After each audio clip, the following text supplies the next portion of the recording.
Fin décembre, un tremblement de terre de magnitude 6,4 sur l'échelle de Richter a secoué la Californie. Lorsque la concession Harper Motors dans la commune californienne d'Eureka s'est retrouvée privée de courant comme toute la zone, l'apport en courant en provenance des batteries du F-150 Lightning et d'un Niro EV ont permis de rétablir certaines fonctions vitales de l'entreprise.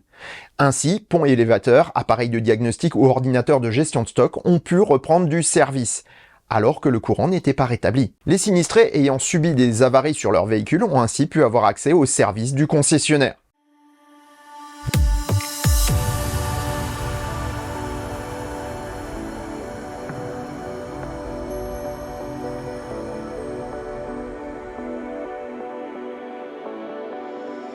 Si ça te plaît, mets un pouce vers le haut et commente. Si ça te plaît beaucoup, abonne-toi. Et si ça te plaît vraiment beaucoup, dis-le partout. Merci. Si on en parle, depuis que la voiture électrique moderne existe, la charge bidirectionnelle reste une fonctionnalité controversée et peu connue. Ce qui vient de se passer en Californie et les craintes de coupure de courant de cet hiver l'ont remise au devant de la scène.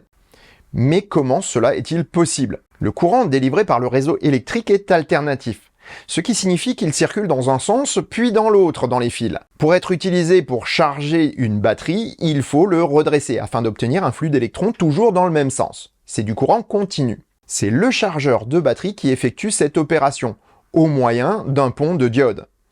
Le fonctionnement est très simple. Une diode ne laisse passer le courant que dans un seul sens. En créant un circuit électronique avec 4 diodes placées judicieusement, le courant alternatif passe dans une partie des diodes dans un sens et dans l'autre partie des diodes lorsque le flux s'inverse.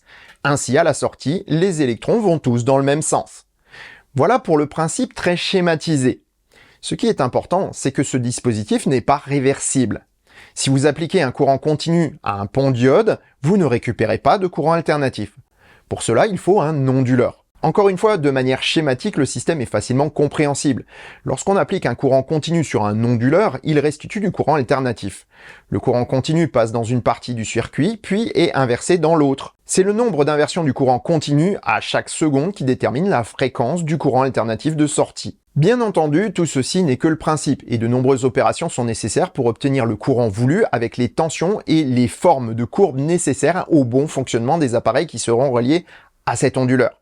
Je ne rentre pas ici dans les détails. En Europe, nous utilisons du courant alternatif d'une tension de 230 volts, cadencé à 50 Hz, ou 50 cycles par seconde. Aux États-Unis, la tension est de 110 volts ou 230 volts, mais à une cadence de 60 Hz. Si cela a peu d'importance pour un redresseur ou un chargeur de batterie, l'onduleur doit, lui, en tenir compte. D'un point de vue pratique, pour qu'une auto électrique puisse restituer le courant de sa batterie, elle doit être équipée d'un onduleur. Il est soit séparé, soit intégré au chargeur, qui devient alors bidirectionnel. Certaines normes de charge rapide le permettent, comme le CHAdeMO déjà présent sur les Nissan Leaf. Certains se sont inspirés de ce système pour permettre de décharger la batterie au travers de la prise de charge, comme l'ont fait Kia Hyundai ou Ford. D'autres, comme Rivian, ont introduit des prises de courant domestiques alimentées par un onduleur séparé. Appelé V2G, V2L ou autre V2X, la différence entre ces appellations est surtout liée à la puissance délivrée et au contrôle électronique. V2G signifie Vehicle to Grid, ou véhicule vers le réseau électrique, et V2L, Vehicle to Load, donc véhicule vers la recharge. Un F-150 V2G pourra délivrer plus de puissance pendant une plus longue durée qu'un V2L. Les systèmes présents sur Kia ou MG sont donc plus limités et ne permettent que de fournir une puissance minimale à quelques appareils de la maison, mais ça pourrait quand même s'avérer salutaire en cas de coupure de courant. Si cette fonction est intéressante, pourquoi tous les constructeurs ne l'installent-ils pas? Il y a deux raisons à cela. Premièrement, le coût et le poids. Un chargeur bidirectionnel est plus cher et plus lourd. Et s'il ne doit servir que rarement, c'est peu utile comme investissement. C'est d'ailleurs pour cela que de nombreux constructeurs se limitent au V2L, qui est moins contraignant d'un point de vue technique et donc moins cher.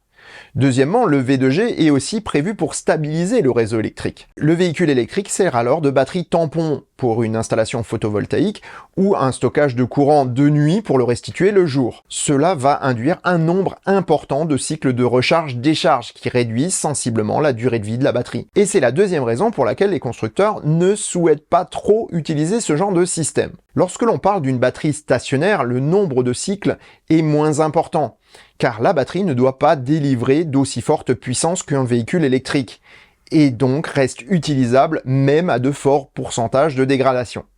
Une batterie de voiture électrique ne peut fonctionner normalement sous les 70% d'état de santé, et les fortes puissances délivrées pour les moteurs la tueront très rapidement une fois passé ce cap. Alors, bonne idée le V2G ou pas? Eh bien oui, mais seulement en solution de secours. Délivrer de faibles puissances via des onduleurs abordables est une bonne chose. Par contre, pour équilibrer le réseau électrique ou pour avoir une utilisation quotidienne du système, une batterie stationnaire, voire une batterie automobile de seconde vie après un usage automobile, est bien mieux que l'utilisation massive de nos voitures en V2G. À moins que l'évolution de la technologie ne nous offre de nouvelles perspectives pour le futur. Et sur ces bonnes paroles, je vous souhaite bonne route et vous dis à demain pour un prochain épisode du Choucroute Garage. Portez-vous bien.